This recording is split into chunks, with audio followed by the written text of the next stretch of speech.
In this video, we will discuss explanation of structural theory of inflation. This is part 2 of the 3 videos on structural theory. Part 1 is related with introduction. Part 3 is related with criticism. This is part 2. Here we will discuss explanation of the structural theory of inflation. The structuralists hold the view that inflation is necessary with growth. Structuralist के according, जैसे इन्होंने बताया कि जो south America का जो school है structuralist, इनके अकॉर्डिंग जो डेवलपिंग कंट्रीज़ हैं उनमें हमेशा ग्रोथ के साथ इन्फ्लेशन होना ज़रूरी है. According to this view, as the economy develops, जैसे जैसे इकॉनमी ग्रो होती है, रिजिडिटीज़ अराइज होती हैं, जिसको ये कहते हैं structural रिजिडिटीज़, which lead to structural inflation. In the initial phase, there are increases in non-agricultural incomes accompanied by a high growth rate of population that tend to increase in demand for goods. तो starting में क्या होता है, starting में जैसे ये economies grow करती हैं तो पहले नॉन एग्रीकल्चरल इनकम इंक्रीज़ होती है, मतलब एग्रीकल्चर के बिना जो बाकी प्रोफेशंस में लोग लगे हुए हैं, बाकी ऑक्यूपेशन में जो लोग लगे हुए हैं, उनकी इनकम इंक्रीज़ होती है because of the growth of the economy. साथ में पॉपुलेशन ग्रो होती है, तो पॉपुलेशन ग्रो होने से एंड इनकम ग्रो होने से चीज़ों की डिमांड बढ़ती है. In fact the pressure of population growth, population का बढ़ना, and rising urban income means non agricultural occupations में इनकम का बढ़ना, would tend to raise inflation through a chain reaction mechanism. तो ये दो चीज़ें जो हैं, पॉपुलेशन का बढ़ना एंड अर्बन इनकम का बढ़ना, ये प्राइसेस को बढ़ाते हैं एक चेन रिएक्शन की तरह. पहले first the prices of agricultural goods, पहले एग्रीकल्चरल गुड्स की प्राइसेस बढ़ती हैं. Second, the general price level. General price level means all commodities, prices of all commodities, major commodities. And the third, wages बढ़ते हैं, जिनसे wage price flex spiral पैदा होता है. Now let's analyze each of these. First is the agricultural goods. As the demand for agricultural goods rise, जैसे जैसे agricultural goods की demand बढ़ती है, there domestic supply being inelastic, अब इनकी जो सप्लाई है वो इनएलास्टिक है. इनएलास्टिक सप्लाई होने की वजह से the prices of agricultural goods rise, agricultural goods की प्राइसेस बढ़ने लग जाती हैं. अब इनएलास्टिक सप्लाई का क्या मतलब है, देखो.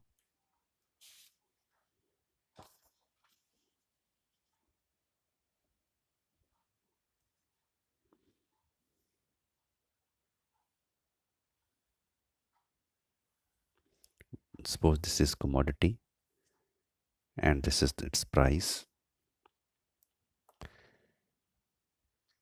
This is suppose inelastic supply. ये जो सप्लाई है मान लो इनएलास्टिक है, सप्लाई कर्व पॉजिटिव है बट इट इज़ स्टीप, तो ये इनएलास्टिक है. कैसे पता चलता है हमें, at P1 suppose supply is X1, at P2 supply is X2.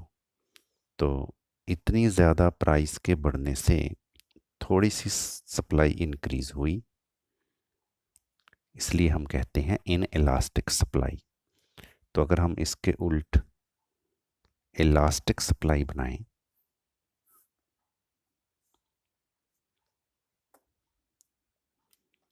This is the elastic supply,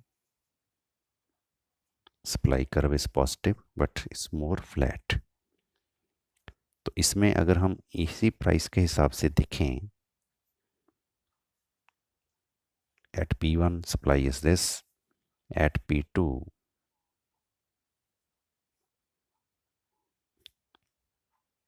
supply is this, तो इतना ज़्यादा इंक्रीज है। तो इलास्टिक सप्लाई अगर हो तो सप्लाई ज़्यादा इंक्रीज होगी, इन इलास्टिक सप्लाई होने की वजह से सप्लाई कम इंक्रीज होती है। तो इन कंट्रीज़ में एग्रीकल्चरल गुड्स की जो सप्लाई है वो इन इलास्टिक है। डोमेस्टिक सप्लाई मीन्स कंट्री के अंदर बहुत ज़्यादा प्राइस बढ़ने से भी बहुत ज़्यादा सप्लाई एग्रीकल्चर गुड्स की नहीं बनती।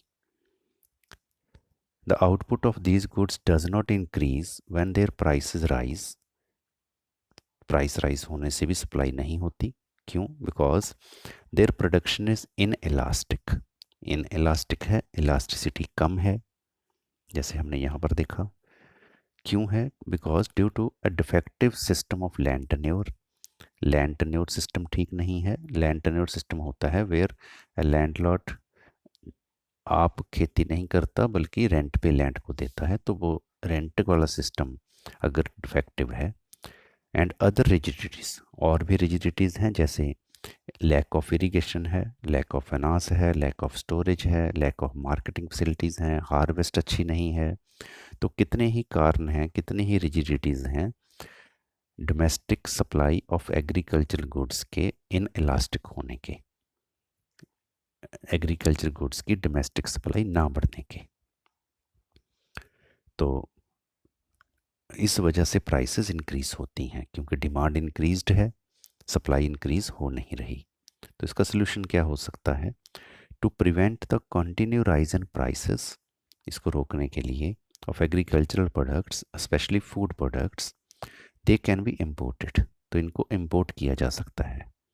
But it is not possible to import them in large quantities, पर हम लार्ज क्वांटिटी में इनको इंपोर्ट भी नहीं कर सकते due to foreign exchange constraint, क्योंकि इन कंट्रीज़ में फॉरेन करेंसी इतनी ज़्यादा नहीं होती, फॉरेन रिजर्व इतने ज़्यादा नहीं होते। Moreover the prices of imported products are relatively higher than the domestic prices. दूसरी साइड अगर हम देखें, जो इम्पोर्टेड गुड है, इम्पोर्टेड वीट है, इम्पोर्टेड राइस है, इम्पोर्टेड फ्रूट्स हैं, वेजिटेबल्स हैं, वो डोमेस्टिक कंट्री में इन चीज़ों की प्राइस के कंपैरेटिव हाई प्राइस पर मिलते हैं। This tends to raise the price level further with the economy, तो होता क्या है, और भी ज़्यादा प्राइस इंक्रीज हो जाती है। This is one point agricultural goods. Now wage increases when the prices of food products rise, तो जैसे ही फूड प्रोडक्ट की प्राइस राइज होती है, wage earners press for increase in wage rates to compensate for the fall in their real income. तो जो workers हैं, veg earners जो हैं, वो प्रेशर बनाते हैं कि हमारी वेज को इंक्रीज़ करो। क्यों? क्योंकि उनकी रियल इनकम कम हो गई। रियल इनकम होती है मनी वेज ओवर प्राइस। तो जैसे ही प्राइस इंक्रीज़ होगा, रियल इनकम कम हो जाएगी, तो प्रेशर बनाना पड़ेगा कि मनी वेज को इंक्रीज़ किया जाए। बट वेज और डीए, वेजेस को हम डियरनेस अलाउंस के through are linked to the cost of living index. तो जो वेजेस हैं या डियरनेस अलाउंस है, ये कॉस्ट ऑफ लिविंग इंडेक्स के साथ जुड़े हुए हैं। Cost of living index prepare किया जाता है on the basis of the purchase of a basket of necessary goods, कितने की मिलती हैं उस हिसाब से। They are therefore raised whenever the cost of living index rises above an agreed point. तो वो गवर्नमेंट जो है वो डियरनेस अलाउंस बढ़ाती रहती है, हमेशा देती रहती है wage increase on the basis of the cost of living index. तो उसमें क्या है, उनकी इनकम बढ़ जाती है लेबरर्स की, which further increases demand for goods and further rise in their prices. तो पहले ही डिमांड ज़्यादा है, जैसे हमने ऊपर वाले पॉइंट में देखा, तो और भी ज़्यादा इनकम बढ़ जाती है, तो और भी ज़्यादा डिमांड बढ़ जाती है। Thus, both demand pull and cost push, both theories simultaneously become active. तो demand pull theory and cost push theory दोनों ही काम करने लगती हैं प्राइस को बढ़ाने के लिए। इसको हम डायग्रामेटिकली भी एक्सप्लेन कर सकते हैं। You also draw the diagram, ताकि आपको डायग्राम की डेरिवेशन का पता चल जाए।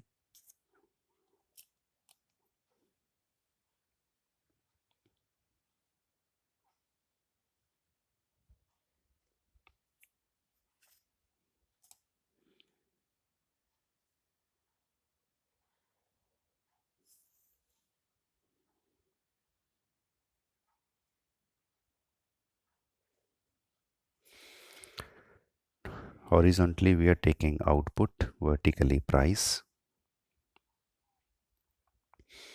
Now suppose this is point x1,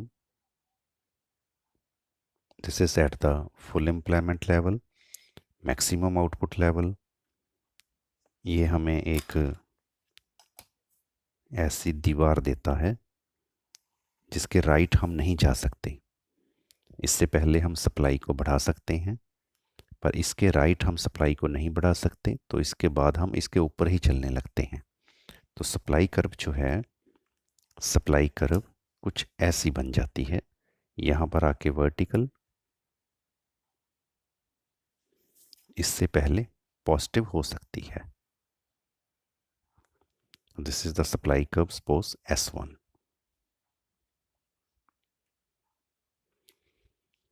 Now demand curve is suppose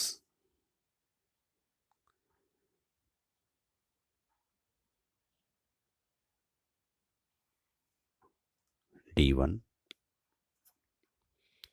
On the basis of this demand and supply, you can see this is the equilibrium E1.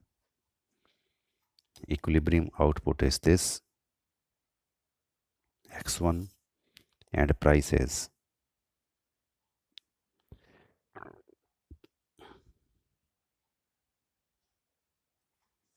P1.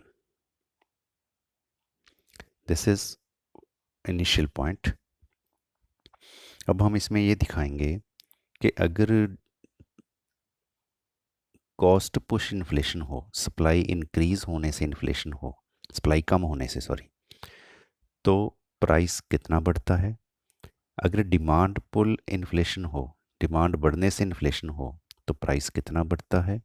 अगर दोनों इकट्ठे हों फिर प्राइस कितना बढ़ता है। तो हम शो करेंगे कि सेपरेटली डिमांड पुल या कॉस्ट पुश से जितनी प्राइस बढ़ती है, दोनों के इकट्ठा काम करने से ज़्यादा प्राइस बढ़ती है। पहले हम दिखाते हैं सपोज कॉस्ट पुश, कॉस्ट बढ़ने से सप्लाई लेफ्ट साइड पर शिफ्ट हो जाएगी,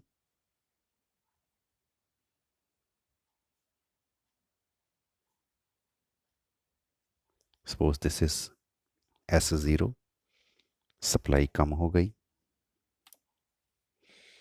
तो अब अगर हम देखें S0 पर ये प्राइस होनी चाहिए, इतनी प्राइस होनी चाहिए, मान लो ये 1 पॉइंट है। अगर सपोज हम, तो 1 पॉइंट हमने कैसे बनाया, 1 पॉइंट हमने बनाया, या कहो cost push inflation. Cost push inflation हमने कैसे बनाई, with the help of D1 and S0।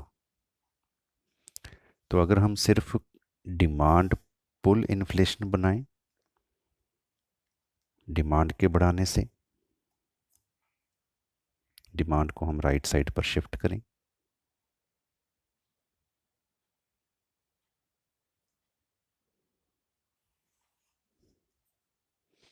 Suppose D2, तो डिमांड के बढ़ने से जो इन्फ्लेशन बनेगी वो बनेगी D2S1 यहाँ पर।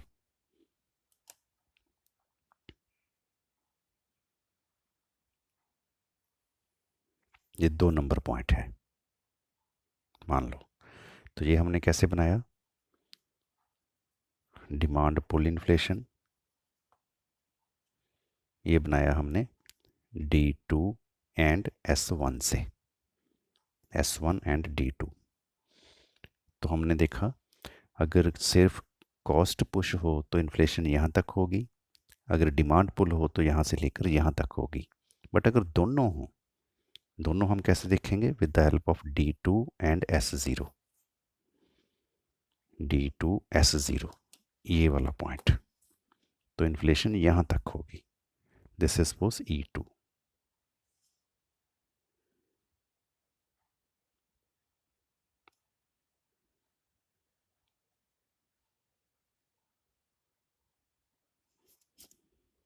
तो ये होगा हमारा price level from P1 to P2। तो अब देखो, separately cost push demand pull से भी ज़्यादा प्राइस इंक्रीज हो गया, एंड ये आउटपुट हमारा कम हो गया due to cost push, due to fall in supply.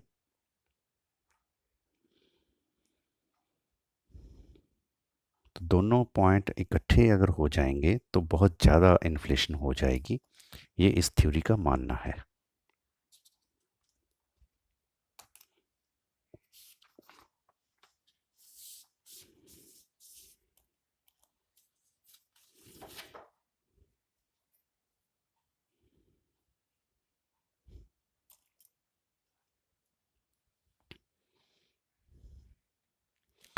The third point is the import substitution.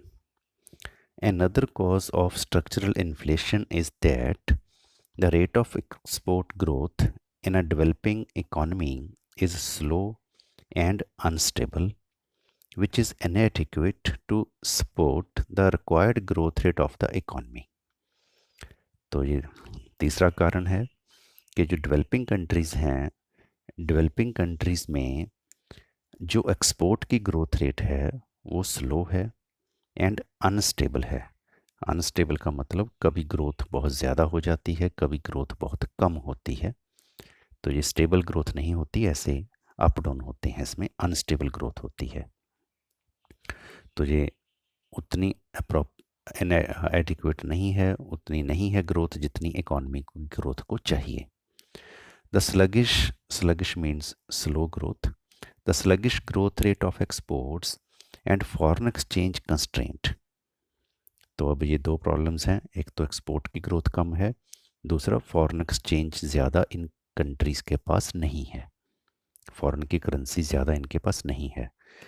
Lead to the adoption of the policy of industrialisation based on import substitution.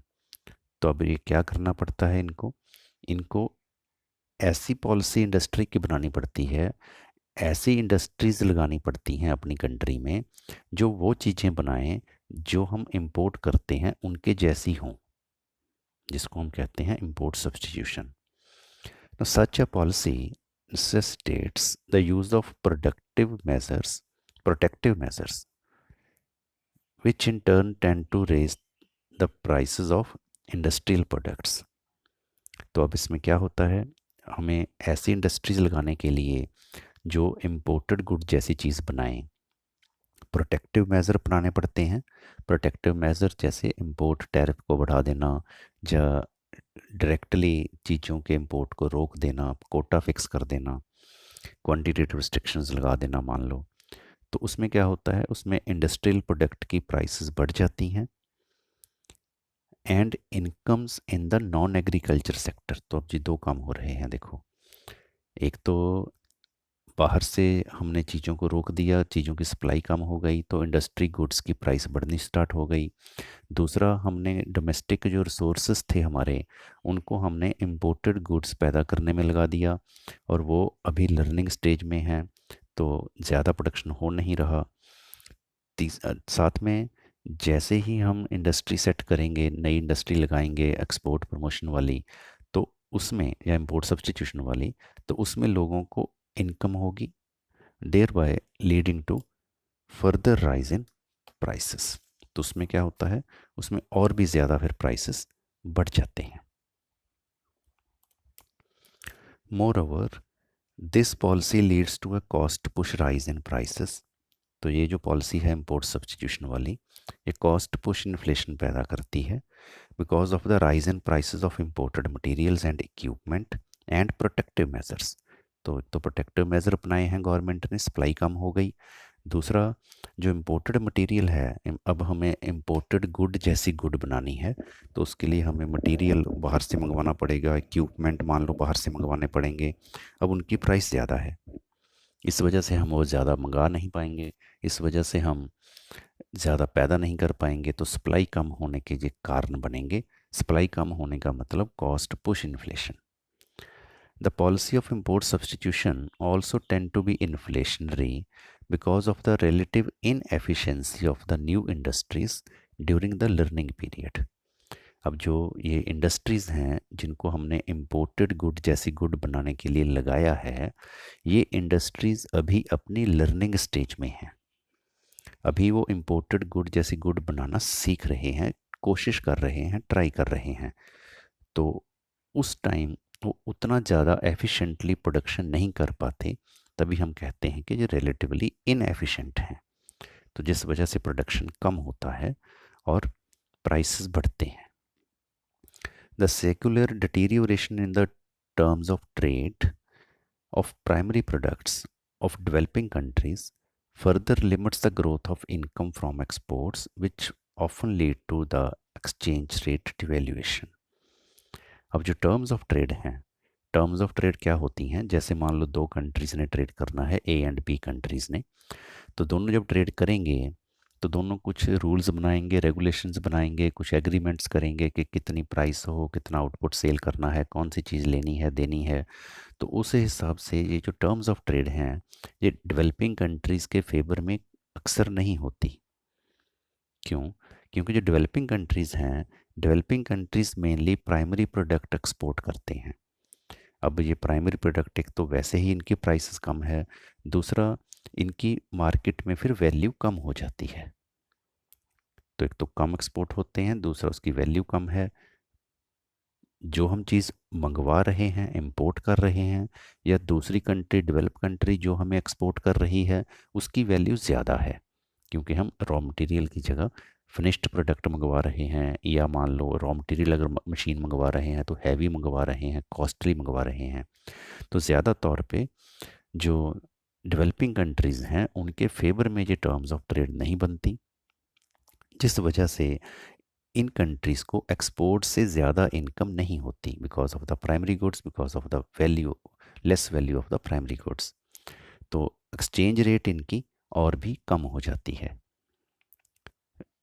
जिनकी वजह से इनको, क्योंकि डिवेल्यूएशन करते हैं ताकि इंपोर्ट महंगे हो जाएं, एक्सपोर्ट सस्ते हो जाएं, तो और ज़्यादा प्राइसेस बढ़ने का डर हो जाता है।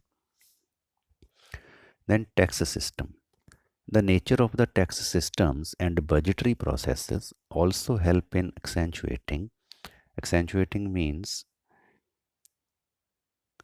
making more noticeable or prominent, बहुत ज़्यादा इन्फ्लेशन हो जाना, the inflationary trends in such economies.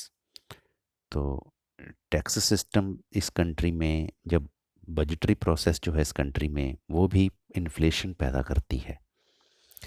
कैसे करती है? देखो, the tax system has low inflationary elasticity, which mean that when prices rise, the real value of taxes fall. अब जैसे ही प्राइस राइज होती है, टैक्स की वैल्यू कम हो जाती है। मतलब जो पैसा मिलना है गवर्नमेंट को टैक्स के साथ, उस पैसे की वैल्यू कम हो जाती है। Often taxes are fixed in money terms or they are raised slowly to adjust for prices. तो धीरे धीरे गवर्नमेंट टैक्स को बढ़ाती है, जिससे प्राइसेस भी बढ़ जाते हैं। Moreover, it often takes long time to collect taxes, with the result that by the time they are paid by assessees, their real value is less to the exchequer. तो इसका मतलब क्या है कि मान लो गवर्नमेंट को 1,000 रुपये मिलने हैं टैक्स के लिए, टैक्स के थ्रू, तो जितने टाइम में 1,000 रुपये गवर्नमेंट के पास आएंगे, तो लॉन्ग टाइम है टैक्स कलेक्शन का, जितने टाइम में गवर्नमेंट के पास 1,000 रुपये आएंगे, ड्यू टू इन्फ्लेशन उसकी वैल्यू मान लो 800 रुपये ही रह जाएगी, क्योंकि 1,000 रुपये का सामान जितना गवर्नमेंट खरीद सकती थी, क्योंकि गवर्नमेंट के पास वो आया नहीं पैसा जल्दी, इसलिए जब तक गवर्नमेंट के पास वो 1000 रुपया आएगा, उससे गवर्नमेंट 800 रुपये का ही सामान खरीद पाएगी सपोज। तो उससे क्या होगा, गवर्नमेंट को और ज़्यादा टैक्स लगाना पड़ेगा। असेसी होता है जो टैक्स पे करता है, एक्सचेकर होता है जिसके पास टैक्स का अमाउंट जाता है। ये मान लो लोग हैं असेसी, एक्सचेकर मान लो गवर्नमेंट है। On the other hand planned expenditure, तो बजटरी प्रोसेस हम कह रहे हैं, planned expenditures on projects are often not incurred on schedule due to various supply bottlenecks, with the result that when prices rise, the money value of expenditures rises proportionately. अब दूसरी side क्या है, जो भी गवर्नमेंट ने काम start कर रखे हैं, जैसे ये प्लान्ड एक्सपेंडिचर हैं प्रोजेक्ट्स के ऊपर, जैसे रोड बनाना, ब्रिज बनाना, रेल्स बनाना, या टेलीकम्युनिकेशन का अरेंजमेंट करना, पावर जनरेशन का काम करना, जो भी गवर्नमेंट काम करती है, एक्सपेंडिचर प्रोजेक्ट बनाती है, वो जो सारे खर्चे हैं वो टाइम पर नहीं होते, नॉट इनकर्ड ऑन शेड्यूल। बहुत सारे कारण हैं इसके, बॉटलनेक्स हैं, फाइनेंस का कम होना, या रॉ मटेरियल का कम होना, इंपोर्टेड मटेरियल ना मिलना, कई रीज़न हो सकते हैं जिस वजह से वो जो प्रोजेक्ट हैं वो टाइम पर पूरे नहीं होते। तो पूरे ना होने की वजह से, इन्फ्लेशन होने की वजह से उसका खर्चा और भी बढ़ जाता है।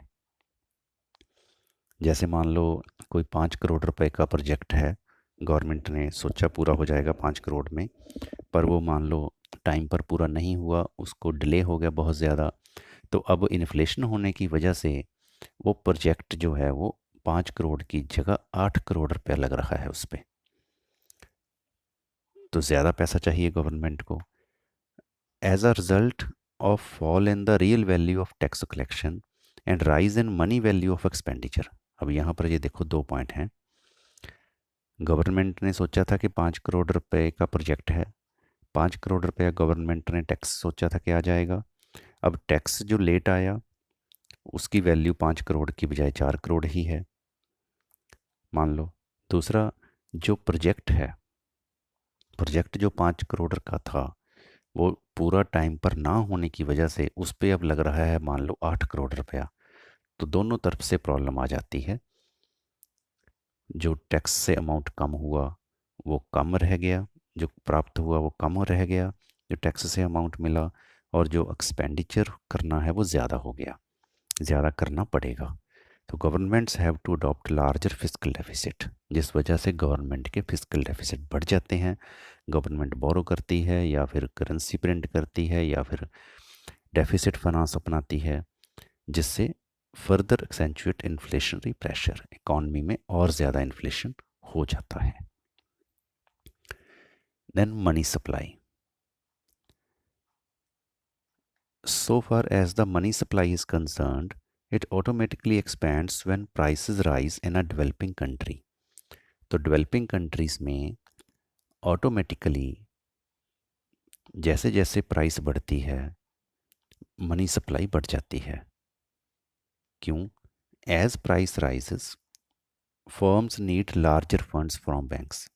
अब जब प्राइस बढ़ेगी तो फर्म्स जो हैं उनको ज़्यादा पैसा चाहिए। मान लो उनकी पहले कोई मशीन 1 लाख रुपए की आ रही थी, अब 1.25 लाख रुपए की आ रही है, तो उनको ज़्यादा पैसे चाहिए because of inflation. And the government needs more money to finance larger deficits in order to meet its expending expenditure and wages of its employees. दूसरी साइड, जैसे हमने ऊपर देखा, गवर्नमेंट के प्रोजेक्ट्स के खर्चे भी बढ़ रहे हैं, तो गवर्नमेंट को भी ज़्यादा मनी चाहिए, और गवर्नमेंट के जो एम्प्लॉइज़ हैं उनके वेज भी बढ़ रहे हैं, उन उसके लिए भी गवर्नमेंट को ज़्यादा मनी चाहिए। So for this it borrows from the central bank again and again. तो गवर्नमेंट क्या करती है, बार बार सेंट्रल बैंक से फिर बोरो करती है money, which leads to in monetary expansion. तो कंट्री में मनी सप्लाई बढ़ती है और फिर प्राइस राइज होता है। तो ये सभी रीज़न हैं, रिजिडिटीज़ हैं इस थ्योरी के अकॉर्डिंग डेवलपिंग कंट्रीज़ में इन्फ्लेशन होने की। So this was about the explanation of structural theory of inflation. For the introduction and for criticism of structural theory of inflation, must watch other parts of this video. Thank you. Thanks for watching this video.